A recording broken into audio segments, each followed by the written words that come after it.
Sexani, kanina we were talking about yung mga students, no, yung learning loss nila and all that. But of course, the student is not going to be a student kung walang teacher. In terms of the status of our teachers right now, what are the programs or what are you going to effectively try to deliver, no, for these teachers? Kasi they keep complaining about their low salary po, na ipag-iwanan na daw sila, yung mga police daw natin, maganda na po yung mga benepisyo, pero yung mga teachers po, ano po sa inyong kayo po, ano ang gusto nyo pong ibigay sa ating mga guro na marami na rin pong umaalis dahil nga mas maganda po ang kanilang kalalagyan kung sila po ay mga teachers abroad? Importante ho yung career progression. Ibig sabihin may pag-asa ho si teacher na after a few years mapropromote siya pag maganda yung performance niya. Nangyari kasi sa nakaraan, parang ang tagal ni teacher dun sa teachers 1 to teacher 2, teacher 3 items at hindi siya napropromote dahil may barado ho sa taas. So ginawa natin, tinanggal natin yung bara, gumawa tayo ng teacher 4, teacher 5, teacher 6 items para continuous yung promotion ng ating teachers. At yung kasama din sa promotion, yung pagtaas ng kanilang sweldo at mga benepisyo.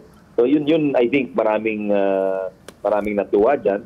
At the same time, yung tinitingnan natin yung mga benepisyo ng ating teachers, si Pangulong Marcos nagbigay ho ng medical allowance worth 7,000 for all of our teachers.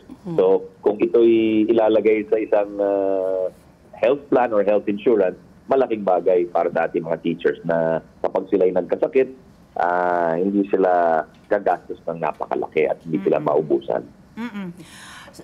Secretary, sa mga abogado tulad nyo, di ba para meron kayong continuing education, hindi po ba? You're required to go to like a regular, you have to like update your legal knowledge.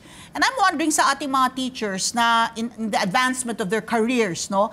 Lalo sa panahon ngayon kung paano makakaagapay, lalong-lalo na po yung mga nasa labas po ng mga highly urbanized areas po natin. Sa panahon na merong artificial intelligence na, sa panahon na yung mga estudyante mo, ChatGPT na lang yung essay na sinasubmit sa'yo. Yung how to even tell kung yung sinubmit sa'yo produkto lamang ng ChatGPT. Where are we going as far as equipping our teachers with the knowledge, na yung mas advanced knowledge when it comes to technology?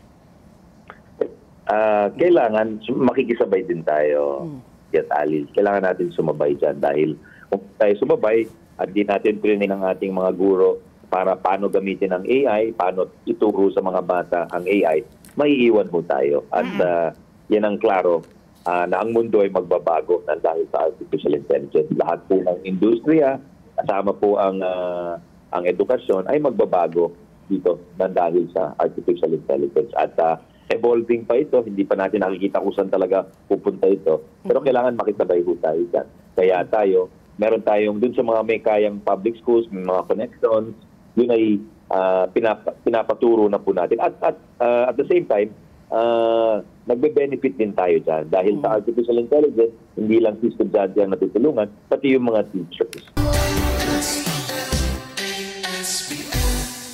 Let's get together, Sunday 25.